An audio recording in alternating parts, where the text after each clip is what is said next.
Hello guys! Hello Pisces! Welcome dito sa aking channel, Kapalaran 888. Welcome!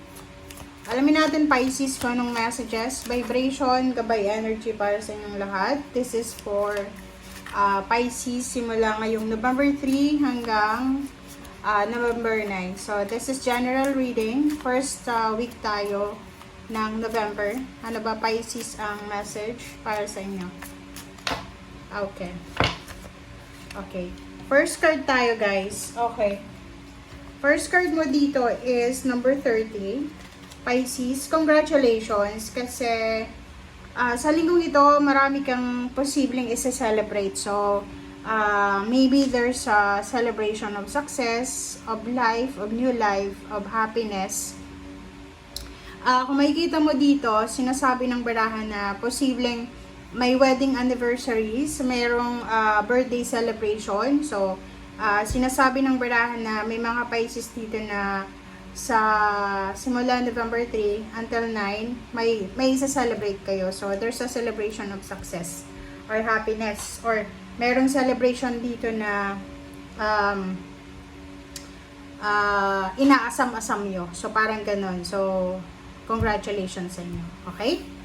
So, let's check. Pisces, ano pa ba ang messages para sa inyo? Okay, tingnan natin. Second deck tayo.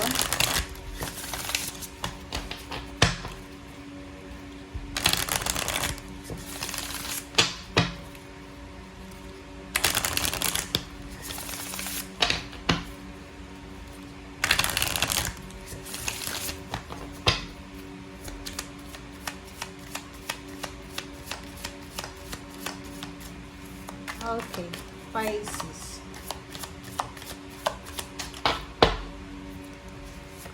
Okay, standing firm. I am noble, brave, and strong. So, sa linggong ito, sa first week ng November, merong mga Pisces na posibleng kayo ay makakaramdam kayo ng sobra-sobrang courage, strength, and sobra-sobrang bravery siya. So, parang, ang feeling niya, di ba, may mga times sa buhay nyo na parang feeling nyo nawawalan kayo ng pag-asa, nawawalan kayo ng direksyon, nawawalan kayo ng interest. But this week, okay, sa linggong ito, sinasabi ng baraha sa'yo dito na sobra-sobrang napaka-strong nyo. Kumbaga, strong foundation, parang makakaramdam kayo na, yung problema ko ay kaya ko palang i-survive, yung mga negativity pala ay kaya ko din na malabanan, parang ganon. So, ang barahan ito ay nagsasabi sa iyo Pisces na lahat ng mga Pisces dito na dumaan sa pagsubok, ngayong linggong ito, mararamdaman mo na hindi ka pinapabayaan ng Panginoon. Parang, reaching your destination. Kumbaga, nasa triumphant success ka, nasa ruro ka ng tagumpay. Kumbaga yon, it's either isa yon sa isa-celebrate mo na magkakaroon kayo ng victory and success, or maybe isa sa mga isa-celebrate nyo is makakamit nyo yung recognition, yung awards, yung rewards, or anything na possible na mahirap abutin. Okay? So, yun guys. Let's check another card.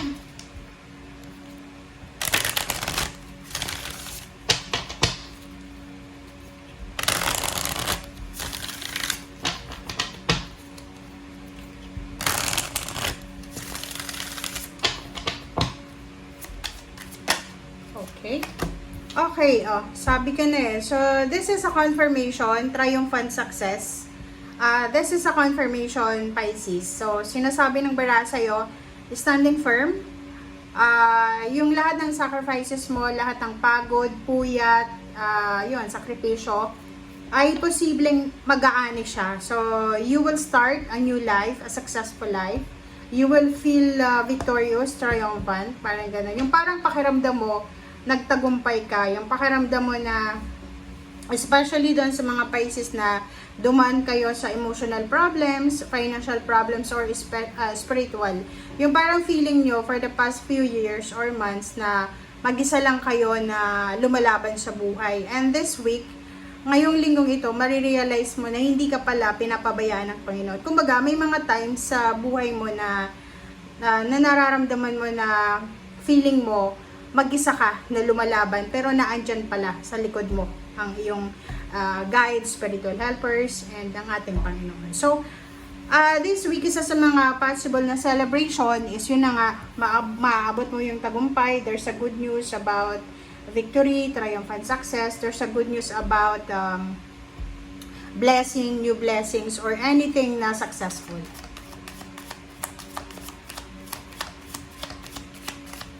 Okay, ano pa ba? So, maraming magsisimula, or maybe bago ka lang sa trabaho, may trabaho ka, nagsisimula kang negosyo, sinasabi, diba? So, same din. So, dalawa yung standing firm, stand your ground. Talagang ang ganda. So, pagsabayin natin dito para makita nyo. So, sinasabi ng bara sa'yo dito na sobra-sobrang power, empowerment ang makukuha mo sa linggong ito. Kumbaga, ang hirap i-explain, diba? Pero yung mga Pisces dito na alam nyo na marami kayong pinagdaanan sa buhay, or kasalukuyan kayo may pinagdadaanan, or marami kayong mga wini-wish, hinihintay. And dito sa barahang to, sinasabi na you will survive and you will be successful. Kumbaga, this is a confirmation na sinasabi sa'yo na lahat ng pagpupursige mo ay makakamit mo yan. Okay? There's a positive result na naghihintay sa'yo. Alright, so let's check.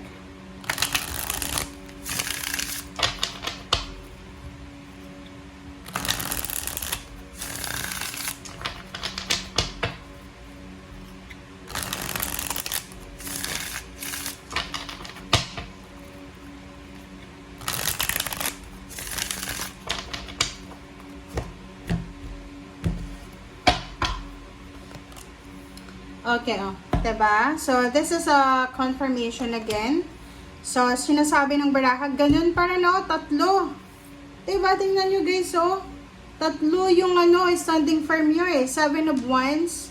So, parang sinasabi ng baraha sa'yo dito na sa linggong ito, walang sino man ang pwedeng manggulo sa buhay mo. Sa linggong ito, walang sino man ang pwedeng umagaw kung anong meron ka. Sinasabi ng baraha dito na sobra-sobra kang powerful, na parang lahat ng pagsubok kaya mong lampasan. So, there's an empowerment here, reclaiming of your power, there's a salary increase, higher position. In terms of money, pwedeng na-scam ka or pwedeng nawalan ka ng pera, pero 10 times, 4 times yung posibleng balik sa'yo. So, may pwede ditong Pisces na makakatanggap ka ng good news, recommendation, it's a confirmation about sa hinihintay mong financial success. Okay, diba? So, yun, it's confirmed, guys. Okay, it's confirmation na ngayong linggong ito, this is a positive news na parating sa'yo. Ito ay hindi lang para sa ngayon, kundi para sa future mo. So, malaking bagay ito diba? Puro pera. Congratulations, congrats, Pisces. Tingnan mo dito, there's a good news coming, financial news, and yung pera na to ay hindi lang magbe-benefit ka this month or this year. Ito ay para sa future kasi Page of Pentacles yan diba? Or maybe there's so much offers, financial offers, job offers, na pwedeng makatulong sa'yo, hindi lang sa ngayon, kundi sa future. Okay. Dito naman sa mga Pisces, meron din dito ang ibang Pisces, okay, na parang sa linggong ito, possible na meron ditong isang tao, or marami sila siguro, marami sila na gustong humingi sa'yo ng tulong, financial help siya. Kaso lang, they are parang maybe they are group of individuals na kanya-kanya sila ng mga needs, financial needs. Kaso lang, ang problema dito ay pwedeng nag-aaway-away sila or merong mga misunderstanding sa buhay nila kasi pakiramdam nila, they're competing ng attention mo. So, dito sa barahang to, sinasabi ng barahan na to na if may mga tao dyan na humihingi sa'yo ng tulong, and alam mo na yung tulong na yon is talagang makakatulong talaga sa kanila, kailangan mong ibigay siya. Okay? But if yung tulong na binibigay mo ay pwedeng mag-cause ng pag-aaway, ng kompetensya, kailangan mong magdahan-dahan. Okay? So, sa baramang ito, kung makikita mo, mix yung energy kasi ito is maraming celebration ka na i-celebrate, triumphant success, victory, maraming good news about sa victory. Lahat ng klase ng pagsubok kaya mong i-overcome yan. Tatlo dito yung 7 of wands mo.